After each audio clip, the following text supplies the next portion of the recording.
Gleneagles अस्पताल में घुटने और कूल्हे के प्रत्यारोपण के लिए रोबोटिक सर्जरी द्वारा इलाज। मुंबई घुटने और कूल्हे के दर्द से पीड़ित मरीजों के लिए परेल स्थित ग्लेनईगल्स अस्पताल में अत्याधुनिक रोबोटिक सर्जरी द्वारा इलाज शुरू किया है। यह अत्याधुनिक तकनीक सर्जरी की शुद्धता को बढ़ाने, रिकवरी समय को कम करने और मरीजों को बेहतर परिणाम देने के लिए डिजाइन की गई है। ऑर्थोपेडिक विभाग के विशेषज्ञ doctor Anup Khatri, doctor Girish Bhalerao, doctor Shridhar Archek, doctor S.V. Vaidya और डॉक्टर नीलकंठ धामनकर की टीम इस नई तकनीक से मरीजों की सर्जरी कर रही है।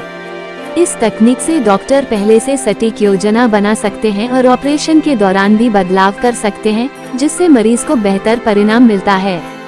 इस तकनीक से पहला फायदा उठाने वाले मरीज हैं 80 साल के श्री भरत चौहान, जिन्हें 15 साल से जोड़ों में दर्द था। 27 मई 2025 को उनका रोबोटिक घुटने का ऑपरेशन हुआ। जो एक नेविगेशन के साथ सिंक होता है। तो जब हम लोग सीटी स्कैन तो कंसोल में चला गया, ऊपर मार्कर्स लगाते, मार्कर्स नेविगेशन कैमरा के साथ सिंक होता है और वो camera is connected to this robot. So there are 3 point security checks, CT scan, navigation and the robot in sync with leads and the infrared camera, and finally the surgeon himself. तो जैसे मैंने आपको बताया, robot surgery नहीं कर रहे, robot surgeon की understanding है मैंने मेरे पेशेंट में कैसे प्रकार का जॉइंट बनाना है, और रोबोट हमें उतना स्पेसिफिसिटी से प्रिसीजन में डिलीवर करने को एक मौका देता है, which is so more accurate, and that gives you more proper fit, more proper pre-arthritic alignment correction, longevity of the joints in terms of जब आप सही लगाओगे तो जो अगर कोई पेशेंट अपनी नेचुरल चाल चलेगा तो ये लूजनिंग का चांस नहीं रहता, या ये उम्र में when we actually achieve something in terms of upgrading ourselves when it comes to technology, I think that is something to talk about.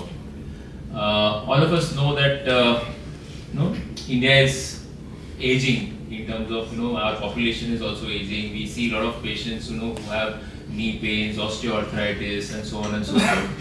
And at the same time, I was just discussing with the senior doctors today that now amongst all the surgeries that happen in India, total knee replacement is the highest numbers that we see in corporate hospitals or private hospitals nowadays. Now earlier on, patients were having issues that whether at the age of 60s or 50s, whether they should undergo this because they are, as it is suffering from so many other things, diabetes, blood pressure, so on and so forth, whether this would add to their agony. And that was the reason that people were very reluctant to undergo the knee replacements or hip replacements or any other surgery for that matter. And of course, we've seen also, our senior doctors will talk about it, that patient undergoing any surgery when it comes to replacements, they had a big recovery period, long recovery period, a lot of pain, and that's why there was a reluctancy. In fact, it was so difficult for them to kind of get operated, 2 knees operated at the same time. One knee had to be operated, then there was a wait time, then again the second one, and of course a whole lot of time for rehabilitation, physiotherapy and all. But with this advent of robotic system now, a lot of things are going to change. They have already started changing. I mean, this is a new era, I can say, of paradigm shift which is happening when it comes to knee replacement, hip replacement, or for that matter, what they call as partial knee replacement. This is one of the state-of-the-art technology which has come, where our surgeons, of course, they are not going to get substituted anyway near now in near future, but they will get assistance. I am Dr. Neelkanta Dhamanaskar.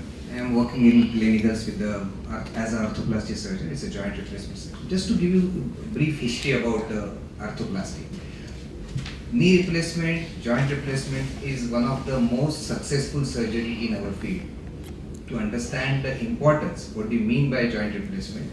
It contributes to world 0.65% of world GDP. So you can understand the importance of this surgery. Now this surgery, though it is successful, why we are, in the last 25 years, we are doing this knee replacement and hip replacement. Why there is a need of robot? Now robot is, people say that's a robotics knee replacement or robotic hip replacement. It is not robotic knee replacement. It's a robotic assisted knee replacement. It is done by the surgeon. It is the, sometimes people come to us with the idea that robo is going to do the surgery. So we have to explain to them, no, we are going to do the surgery. You need an experienced surgeon who can open the joint. Then with the help of the robo, how robo help us? Robo does a basically planning of the surgery a day prior. So when we enter the OT, we are aware what type of knee prosthesis, what is the size of the knee prosthesis we are going to use, and what are the problems we are going to face. And those problems the surgeon is going to tackle. So the first thing is the planning is given by the robo. Second is the precision, as Dr. Chawla said. Why precision is important? When we are, since we are with the 3D CT, first the 3D CT is done. With the 3D CT, when we decide this size is needed, so this is a precise size, and what is the flexion gap, extension gap in the knee replacement. So that is done by this robo. And third, while doing the surgery, how the robo help us? So robo has got it assists us while cutting the bone. Okay, so the bone cuts are done accurately so that those prostheses are fixed exactly in the position which we have planned before the surgery. So this basically we are going to execute that plan while doing the robotic surgery. So these are the three basic benefits we get with the robotic.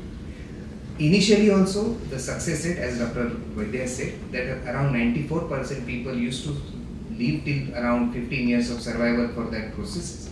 We are aiming that because of this precision and accurate placement, we should hope that it should go up to 98. Means what? The 98% prosthesis at least should last for next 50 to 20 years. So that is the aim with the using the robo, and I am sure as in last 25 years we did the knee replacement, next couple of years we will definitely improve the results. Thank you. Dr. Anup. And thank you for coming here on such a busy day. So most of the points I have really properly put forward by my senior surgeons, but I'll try to simplify them for you all. So अगर कोई patient knee replacement के लिए आता है, वो आता है कि नी पेन है, नी डिफॉर्मिटी है, पैर टेढ़ा है और वो सीधा होना चाहिए, और हमारा एम रहता है कि उसको अगर वो चल नहीं रहा है पेन के कारण, तो वो पेनलेस विदाउट पेन चलना फिरना शुरू करे और उसका जो डिफॉर्मिटी या फिर टेढ़ापन है वो भी सीधा हो जाए. तो this are two main aims. And the third is, as sir rightly pointed out, कि सर्जरी के बाद में ये नी रिप्लेसमेंट जो हुआ है वो कितने साल तक चलेगा, ये भी पेशेंट का एक थर्ड क्वेश्चन रहता है. So to solve all this three questions, इतने सालों से जो भी है रिसर्च उसी के ऊपर चल रहा है, साइंस जो है उसी की तरफ जा रहा है. तो robotics is a new tool in it और it helps in trying to solve all this questions as well. So एक के बाद एक हम देखेंगे कि अगर पैर टेढ़ा है, अलाइनमेंट प्रॉपर नहीं है पैर का, तो हम सर्जरी के पहले अब तक क्या करते थे कि रोबोटिक जब नहीं था एक्सरेज करते थे सर्जरी के पहले, और सर्जरी के बाद में एक एक्सरे करते थे. सर्जरी के दौरान हमारे पास क्या टूल्स रहते थे जिससे हम वो अलाइनमेंट सीधा करें? कुछ भी नहीं. तो उसके दौरान हमारे पास क्या रहता था कि सिर्फ वो रॉड्स रहते थे जिससे हम अलाइनमेंट देखते थे, रॉड लगा के कि हाँ ये पैर सीधा लग रहा है अभी, तो ठीक है ये ऐसे ही रखो. नहीं, ये पैर अभी भी टेढ़ा लग रहा है तो उसको और कट लो या फिर रिलीज करो और उसको सीधा करो. तो ये ऐसे छोटे छोटे टूल्स सर्जरी के दौरान हम लोग यूज कर सकते हैं विदाउट रोबोटिक. और वही रोबोटिक आने के बाद क्या है कि हम पहले एक सीटी स्कैन करते हैं पेशेंट का, वो सीटी स्कैन रोबोट को सॉफ्टवेयर को फीड किया जाता है. वही सीटी स्कैन के दौरान हम सर्जरी के दौरान हमें वो 3D पिक्चर देता है पूरा. और वो 3D देने के कारण क्या है कि हम लोग जो भी एडजस्टमेंट्स कर रहे हैं सर्जरी के दौरान, हमको लाइव सर्जरी के दौरान दिखता है कि ये ठीक है, हम अगर इतना कट लेंगे बोन कट तो फिर वो पैर कितना सीधा होगा या फिर कितना टेढ़ा रहेगा और करना चाहिए. तो वो हमें सर्जरी के दौरान गाइड करता है, और सिर्फ गाइड ही नहीं करता है, वो हमें वो प्लान रीच करने के लिए भी हेल्प करता है. तो सर्जरी के एंड तक हम प्रॉपर जो प्लान कर रहे हैं पहले वो प्रॉपर पहुंच रहे कि नहीं, वो भी हमें हेल्प करता है. कितने भी मतलब सीनियर हो या फिर कितने भी सर्जरीज किए हो, हर बार सर्जरी के बाद में पहले लगता था कि हमने जो प्लान किया था उससे थोड़ा सा 1 mm या 1 डिग्री थोड़ा अलग हो गया है सर्जरी के बाद. तो रोबोट आने से वो चांसेस कम हो जाएंगे, जैसे सर ने बोला वो आउटलायर्स कम हो जाएंगे. तो जो बहुत कम चीजें, मतलब नी रिप्लेसमेंट के बाद में अभी वर्ल्ड ओवर डेटा के हिसाब से अराउंड 15-20% पीपल अनहैप्पी है. तो वो क्यों है? तो वो ये आउटलायर्स रहते हैं, जैसे सर बोल रहे थे कि 1 या 2 डिग्रीज थोड़ा सा प्लान से अलग हो गया तो फिर वो बाद में भी थोड़ा पेन हो रहा है, ये हो रहा है, ऐसे करेंगे, तो वो कम करने के लिए ये रोबोटिक सर्जरी हमें हेल्प करेंगे। दूसरा होता है कि सर्जरी के बाद में पेन, तो पेन ना हो तो रोबोटिक सर्जरी के कारण क्या है कि सॉफ्ट टिश्यू हैंडलिंग या फिर मसल कट्स जो है वो ना के बराबर हो गए। तो सॉफ्ट टिश्यूज अगर हैंडलिंग कम होगा तो ऑटोमेटिकली सर्जरी के बाद में पेशेंट को पेन भी कम रहेगा। पेन कम रहेगा तो उसके कारण उसका जल्दी मूवमेंट शुरू हो जाएंगे, नी के मूवमेंट शुरू हो जाएंगे, चलना फिरना शुरू हो जाएगा। And then patients are so well doing nowadays की सर्जरी के नेक्स्ट डे को ही डिस्चार्ज भी हो सकते हैं पेशेंट, इतने हैप्पी रहते हैं रोबोटिक सर्जरीज के बाद में। एंड तीसरा पॉइंट विच आई सेड कि लॉन्ग लास्टिंग या फिर लास्ट लॉन्ग होना चाहिए जो सर्जरी में हम लोग इम्प्लांट यूज कर रहे हैं। तो बहुत सारे रीजंस है, उसमें से एक अलाइनमेंट है। जैसे मैंने बोला अगर घुटना टेढ़ा ही डाला होगा तो फिर वो जल्दी खराब होने के भी चांसेस है, तो फिर वो रोबोटिक के कारण हम जो प्लान कर रहे हैं वहां तक पहुंचने में हेल्प करेगा, तो ऑटोमेटिकली अलाइनमेंट सही रहेगा और फिर वो लॉन्ग लास्ट करेगा। दूसरा है ये जो बोन्स को फिक्स होते हैं इम्प्लांट्स, वहां पे सीमेंट यूज करते हैं, है ना। तो सीमेंट के उधर से सर भी बता सकते, सब लोग बता पाएंगे कि सीमेंट के उधर से loosening, that is one of the reasons कि इम्प्लांट जल्दी खराब हो गया और रिवीजन सर्जरी लग गया। तो robotic surgery is making us ready to reach to a stage जहां पे सीमेंट यूज नहीं होगा। तो अभी बाहर के देशों में already without cement implants available है, तो रोबोटिक सर्जरी से वो फिट जो है, क्योंकि कट्स बराबर होते हैं, प्रिसाइज कट्स होते हैं, तो इम्प्लांट्स प्रॉपरली बैठेंगे तो ऑटोमेटिकली सीमेंट का यूज कम होते जाएगा। वैसे वैसे फिर उसका जो लॉन्ग लास्टिंग है या फिर लॉन्गेविटी भी इम्प्लांट का बढ़ते जाएगा। So these are a few points जिसके कारण robotic surgeries are really picking up fast and definitely that will help us in the long run also.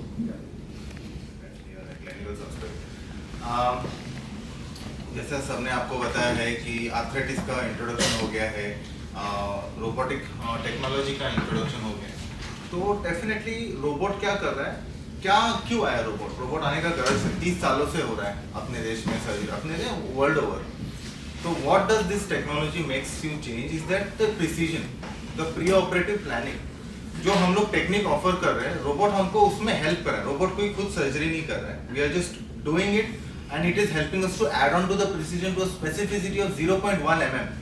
So that is the true precision in which we can offer you these surgeries कि हम लोग कोई chance ही नहीं देना चाहते। Operation के बाद ये होना था, ये हो गया, there is nothing left to chance or there is nothing left to we plan this thing that thing, nothing. So उसमें हमारा जो रोबोट है वो एक CT बेस्ड रोबोट है। हम लोग सर्जरी से पहले हर पेशेंट का 3D CT स्कैन करते हैं। ये 3D CT स्कैन सिर्फ नी जॉइंट का नहीं है, it encompasses the hip, the knee and the ankle. So किसी भी पेशेंट, अगर आपका पेशेंट का कोई जुड़वा भाई बहन भी हो जो जेरोस्कोपी एक दूसरे का, लेकिन होता क्या है कि दोनों की चाल में फर्क हो सकता है। कोई एथलीट है, कोई डांसर है, their lifestyle is different. So based on that you have to commit to that particular biomechanical axis. तो ये जो पॉइंटर्स है, centre of knee, centre of hip, centre of ankle, ये तीनों पॉइंट को ज्वाइन करे तो एक बायोमैकेनिकल एक्सिस बनती है। ये हर पेशेंट का, जैसा आपका थंबप्रिंट होता है वैसे हर पेशेंट का एक इंडिविजुअल कैरेक्टर है। तो पहले रोबोट के आने के पहले एक है ना, एक आइडियल नी बनाया गया था कि ऐसा होना चाहिए, हिप नी एंकल स्ट्रेट कर दो। अब आप सोचो, आपने कितने फैमिलीज देखे होंगे जिनके दादाजी, बेटा, पोता जी, सबके पैरों में थोड़ा थोड़ा फर्क है, लेकिन क्या ये जन्मतः गलत है? नहीं, ये उनकी नेचुरल चाल है। अभी आप सोचो कोई पेशेंट 60 साल की उम्र तक ऐसी चाल चला है, लेकिन हम ऑपरेशन के बाद उसको सीधा कर रहे हैं। जब गॉड ने ही किसी को इक्वल नहीं किया है तो हम लोग सर्जरी के बाद सबको स्ट्रेट कैसा करें? तो इस रीजन से हो आते हैं डिससैटिस्फैक्शन रेट्स। और इसलिए काफी बार जनता में ये डर रहता है कि सर्जरी नहीं कराना है, या फिर सर्जरी के बाद फिजियोथेरेपी बहुत लगेगी, सर्जरी का पेन बहुत होता है। ये बहुत सारे कंसर्न्स है लोगों के। तो हमने फिर समझा ओवर इयर्स, जब नी रिप्लेसमेंट हो रहे थे तो लोगों ने, जो डॉक्टर खत्री बताया कि कभी कभी ना एरर हो जाता था लोगों से, 2-3-4 mm का डिविएशन प्लान नहीं करते थे फिर भी हो जाता था, but it was observed that some patients even after deviation are happy. तो बोला अरे हमने तो जैसा प्लान नहीं किया था, ऐसा तो सर्जरी हो, लेकिन पेशेंट खुश क्यों है? तो देन केम अ क्वेश्चन कि we don't have to stick to the true biomechanical axis, we have to offer a pre arthritic biomechanical axis characteristic to that patient, जो पेशेंट का खुद का नेचुरल चाल है। तो ये रोबोटिक टेक्नोलॉजी हमें क्या कर रहा है? It is allowing to offer something called NJS, no joint score, मतलब आपको आपका जॉइंट नेचुरल फील होना, आपको लगना ही नहीं चाहिए कि भाई मेरी सर्जरी हुई है, ये कृत्रिम जोड़ है या आर्टिफिशियल जॉइंट है। तो हमारा जो रोबोट है वो 3D CT स्कैन, ये अपने सिटी में for that matter currently because it is so latest addition to our family also, I am using this robot from many years. मैं यूके में हम लोग ने जब यूके में फर्स्ट टाइम रोबोट आया था, I am the UK first robotic pass out batch, तो वो टाइम से यूज करें। But this robot that we have in our system is the most advance and latest one.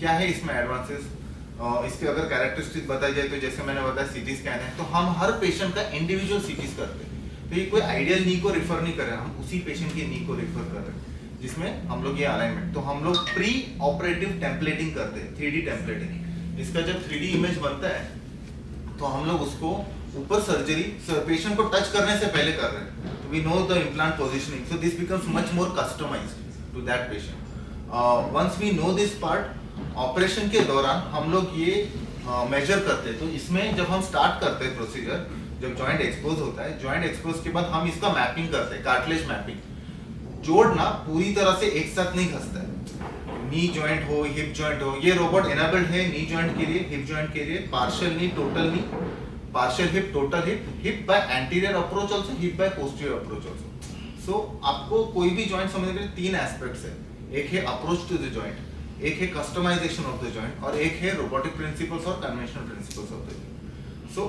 Approach में this robot allows us to be as minimal invasive as possible, जिसकी वजह से हमारे cut छोटे हो जाते हैं, हमारा कोई मसल टिश्यू डिस्टर्बेंस नहीं रहता।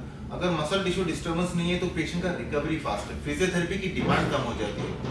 ये सब चीजों की वजह से पेशेंट जो दिन सर्जरी किया उसी दिन हम चलाते हैं, and before discharge of the hospital the patient is allowed to be independent in terms of unlimited walking, staircase climbing and commode sitting, so that घर जाने के बाद उसका जो रेगुलर एक्टिविटीज है उसको किसी की मदद की जरूरत नहीं। 2 हफ्ते में टाका निकलता है and patient is allowed to resume activities. Some challenging activities like sports or sitting ground are patient to patient specific. We don't claim कि हम हर किसी को नीचे भेजा, वो patient based रहता है, but with this technology the chances are much more better. We sometimes get patients who need to sit on the ground for their prayers or something. Then there are patients who say my lifestyle demands me to, कोई पहाड़ी patient आ जाता है हमारे पास, बोलते कि नहीं हमारा terrain ही ऐसा है. So this helps us to customize that. So first part is being minimal invasive. Second part is customization, which Dr. Khatri has explained कि हम लोग रोबोट कंसोल के ऊपर सॉफ्टवेयर हम लोग वो एडजस्टमेंट करते हैं. थर्ड पार्ट इज रोबोटिक में होता क्या है कि हम लोग इंट्रा ऑपरेटिव कार्टिलेज मैपिंग के बाद हमारे पास मशीन में डिजिटल टेंशनोमीटर है. कोई भी सक्सेसफुल जॉइंट रिप्लेसमेंट के लिए आपको लिगामेंट बैलेंस करना बहुत जरूरी है, तब जाके आपका लचक नहीं रहेगी, आपकी लपक. आप देखोगे काफी बार आर्थराइटिस के पेशेंट ना थोड़े टेढ़े चलते हैं, थोड़े ऐसे लपक के चलते. ये लपक before the surgery we are as a surgeon, हमारे मन में 1% का डाउट नहीं बचता है कि हम लोग क्या ये कर सकते वो कर सकते. So the planning wise precision is 100%, execution wise it's 100%, but patient is a biological human being, so there are some factors which still cannot be predicted. What are those factors? The factors are patient's infection. अगर patient के अंदर ही कोई source of infection होगा, जो जिसको भी हम लोग मिटिगेट करके, क्योंकि हम लोग प्री एनेस्थेटिक चेकअप करते हैं, हर पेशेंट का एक स्ट्रिंजेंट टेस्ट किया जाता है. तो स्टेप वाइज हमारे प्रोटोकॉल डिफाइंड है, जिसकी वजह से हमारी कॉम्प्लिकेशन रेट बहुत ही कम है. जो वर्ल्ड पर्सन पे जो 2% कॉम्प्लिकेशन होता है, we are offering at 0.4%, which is much less than the thing, because अपना हमारा OT बहुत clean होता है. We are a JCI accredited hospital, so we have taken into account all small steps from patient preparation to OT preparation to sterility maintenance, हमारे instrumentation. So the overall outcome of this patient is near 100%, but we cannot say exactly 100% because we have to leave something, because human body is a biological thing. It's not like a machine, but you can say कि there is 99% survivorship, and the success rates are very much well defined in this type of technology. And what are the risks and complications associated with this kind of surgery, and how can they be minimized? See, I think there are 2 things we are talking about today. One is precision on one side, and on other side, what exactly are the gains because of precision and what are the downsides of precision. पहले तो जिन्होंने robot बनाया है ये company के बारे में बोल दूं, ताकि प्रिसीजन क्या है, कैसी होती है। 2005 में कंप्यूटर नेविगेशन आ गया। कंप्यूटर नेविगेशन इज ज्ञानेंद्रिय, trying to know it better. इसके बाद जब रोबोट आया तो रोबोट एडेड कर्मेंद्रिय, means this is the precision, मुझे यहाँ जाना है, ये कट इतना ही मारना है, जैसा बालाराव ने कहा कि इतना पॉइंट 2 तक जाना है, लेकिन उसको एग्जीक्यूट करने के लिए रोबोटिक आर्म आ गया। It is called as robotic arm. So anything that is precision and human element is not there. अभी पायलट्स के इतने हम लोग इंटरव्यू देख रहे हैं इंस्टाग्राम पे, one after another they are saying that human error, human error, human error.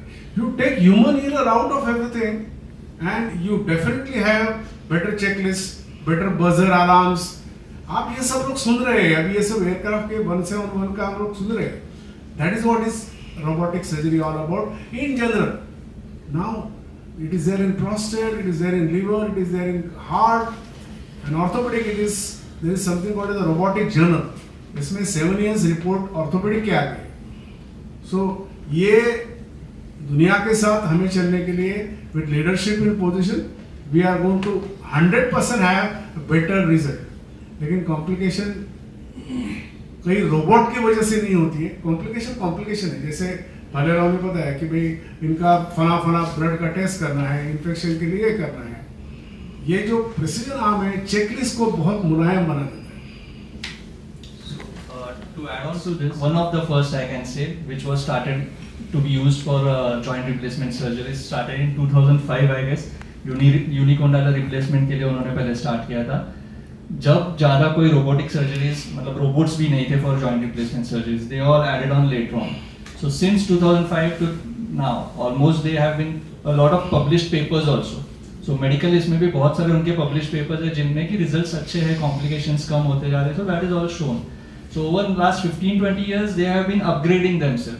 तो अभी का जो रोबो है that is the latest, and in that it has one more additional thing कि जैसे कि कॉम्प्लिकेशंस के बारे में बात हुई, तो रोबोट अलग अलग है जॉइंट रिप्लेसमेंट के लिए. सो कुछ रोबोज ऐसे हैं जिसमें you don't have a control on the robo कि वो कहाँ तक बोन कट कर रहा है. तो गलती से भी वो बोन के पीछे चला गया, जैसे कि बोन के पीछे हमारे मेन नर्व्स और वेसल्स रहते हैं जो पैर को सप्लाई करते हैं. अगर वो वहां पे चला गया और हुए हैं ये रिजल्ट्स, वो रोबोट से ब्लड वेसल इंजर हो गया और फिर पैर पूरा खराब हो गया. सो ये रिजल्ट्स भी कॉम्प्लिकेशंस हो चुके हैं. But in this robo they have something known as haptic feedback. So वो एक बाउंड्री बना देता है. सो वो बाउंड्री के बाहर अगर सर्जन भी चाहे वो पुश करना सॉ को, वो पुश नहीं कर सकता कितना भी ताकत लगाए. So it holds it there, उसके पीछे वो जाने ही नहीं देगा. तो उस हिसाब से सेफ्टी मेजर्स बहुत सारे इसमें लिए गए हैं. What type of? They've been in use for 22 years, and one of the designer happens to be our colleague. He is called here for conferences and so many things. So this design is very popular. It is 34th percentile market share in United States, and it's a very good implant. Triathlon करके बोलते हैं इसको. इसका single radius, सब technical बातें हैं. अच्छा, ये स्ट्राइकर कंपनी का जो चेयरमैन है वो इंडियन है. He is Mr. Lobo. He is originally from Goa. He has a house in Goa. और अपने लिए गर्व की बात है कि भाई इतने टॉप के कंपनी के जो चेयरमैन है वो अपने इंडियन है. How long does it last? Thank How long you. does it last? The surgery, the patient implant longevity as we talk today is 33 years. जो जहाँ कोई बड़ी चौड़ी लंबी चौड़ी टेक्नोलॉजी नहीं थी, उन कोहॉर्ट में से जो पेशेंट है इसमें 33 years report has come from Insall Scott Kelly Institute, New York. So ये टॉप ऑफ द लाइन, इसमें कोई संदेह नहीं है. जैसे मुझे लगता है अनूप ने कहा कि ये सर्जरी ज़्यादा से ज़्यादा percentile of total surgeries done in a hospital robotic का नंबर 1 है आज की तारीख में. हाय, मेरा नाम संध्या सिंह है. मैं 44 ईयर ओल्ड हूँ और मैं 1 साल 2 साल से इसे अपने नी की दर्द से बहुत परेशान थी. और मैं जब भी डॉक्टर गिरीश भार्गव से मैं ट्रीटमेंट लेती थी, डॉक्टर ने मुझे मेडिसिन एंड देते रहे और मैं बोले सर ने मुझे सजेस्ट किया कि आप कब तक ये लॉन्ग टाइम तक ये दवा लेंगे। सर ने मुझे सर्जरी के लिए रिकमेंड किया और मैं भी सर पे बिलीव करके मैंने बोली नहीं, मुझे एक्शन अच्छा लग रहा है, क्योंकि मुझे चलने में तकलीफ़ हो रही थी, कोई भी काम मैं ठीक से नहीं कर पा रही थी। जब भी मैं चलती जैसे लग रहा है कि मैं बिल्कुल सही तरीके से नहीं चल पा रही थी, अनकम्फर्टेबल फीलिंग कर रही थी। एंड सर ने मुझे बोले कि आप ये कब तक झेलिएगा ये सब चीज़ें। तो मैं सर के ऊपर बिलीव करके मैंने सर्जरी का लिए मैं तैयार हो गई। सर ने मेरे को सर्जरी की, पहले रोबोटिक की बोले, तो मैं बोली नहीं, मुझे ये नहीं मालूम है, मैं ये नहीं कराऊंगी। तो सर ने बोले ठीक है, आप नॉर्मली करा लो। फिर भी जब मैं सर्जरी हुआ तो उसके बाद फर्स्ट डे पे मैं चलने लगी और मुझे लगा कि सर्जरी हुआ ही नहीं है। तो एक में सर ने नॉर्मल किया था, एक में रोबोटिक हुआ था। थोड़ा था जो नॉर्मल था, थोड़ा पेन था, लेकिन रोबोटिक में तो बिल्कुल 100% बिल्कुल दर्द नहीं था, जैसे लगा कि मुझे सर्जरी हुआ ही नहीं है। और मैं थैंक्सफुल हूँ जो मुझे गिरीश भार्गव जैसे डॉक्टर मिले और उन्होंने मेरा सर्जरी किया। आज मैं ठीक से चल पा रही हूँ। आज मेरी फीलिंग बहुत अच्छा भी 1 मंथ भी कंप्लीट नहीं हुआ है। आप देख सकते हैं बिल्कुल ठीक से चल पा रही हूँ और आप लोगों के सामने खड़ी भी हूँ। और मैं थैंक्सफुल हूँ, बार बार मैं बोलूँ sir as doctor Girish Bhargava का, जो मेरे को इतने अच्छे ट्रीटमेंट दिए और इतने अच्छे डॉक्टर मिले।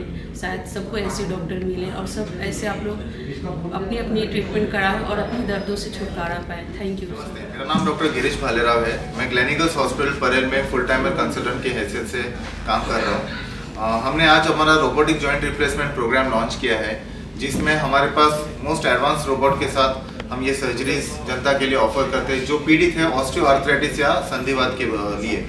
ये रोबोट हमें सशक्त करता है knee replacement, hip replacement in all it's modalities. जैसे हम नी रिप्लेसमेंट में यूनिकॉन्डाइलर नी रिप्लेसमेंट कर सकते हैं, partial knee, total knee replacement, partial hip, total hip replacements by direct anterior approach and by posterior approach.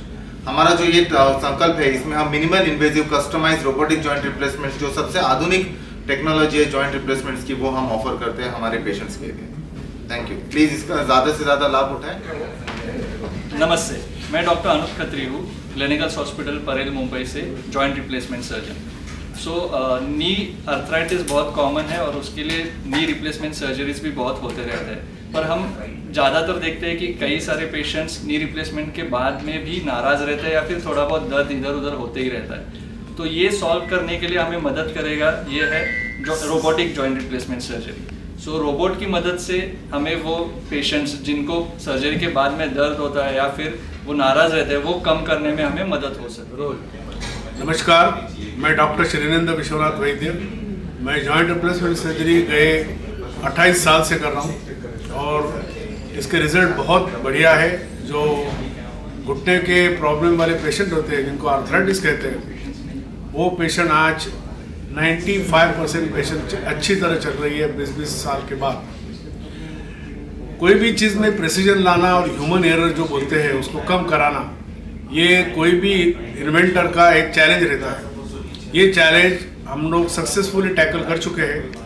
Global hospital, ग्लेनिगल hospital जिसको कहते हैं, उसके 3रे माले पे हम लोग खड़े हैं और 4थे माले पे ऑपरेशन थिएटर है, वहाँ वो रोबोट रखा गया है और उसके 5-6 सर्जरी ऑलरेडी सक्सेसफुली हो गई है और पेशेंट ऑपरेशन के तुरंत 1 घंटे बाद चल रहे हैं। तो ये सब बातें जनता तक लाना बहुत ज़रूरी है, क्योंकि अच्छी टेक्नोलॉजी, अच्छे रिजल्ट और सर्जन को और पेशेंट को आराम से सब प्रमोट करने में कोई दिक्कत नहीं होती। Thank you. मैं यहाँ ऑर्थोप्लास्टी सर्जन करके ग्लेनिगल्स हॉस्पिटल में काम करता हूँ।